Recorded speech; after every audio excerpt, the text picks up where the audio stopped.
Minimum emək haqqı artımından sonra bir sıra müavinət və təqaüdlərdə də artımlar qeydə alınmaqdadır. Doğru Xəbər Azərbaycan bildirir ki, bu barədə deputat Vüqar Bayramov sosial şəbəkə hesabında məlumat verib. Onun sözlərinə görə bu ildən artımların reallaşdığı təqaüdlərdən biri də peşə hazırlığına cəlb olunmuş şəxslərə ödənilən vəsaitlərdir. Məşğulluq haqqında qanuna əsasən Azərbaycanda peşə hazırlığına cəlb olunmuş şəxslərə minimum əmək haqqının 50% məbləğində təqaüd verilir. 2025-ci ilin yanvar ayından minimum əmək haqqı 325 manatdan 400 manata qədər yüksəldiyindən bu təqaüd məbləği də artırılıb. Belə ki, əvvəllər həmin vətəndaşlarımıza ödənilən aylıq məbləğ 162 manat 50 qəpik idisə, indi həmin təqaüd artırılaraq 200 manat olub.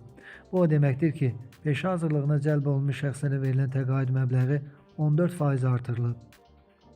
Deputat bildirib ki, digər bir sıra təqaüdlərdə də artımlarla bağlı təkliflər hazırda Nazirlər Kabineti tərəfindən hazırlanır.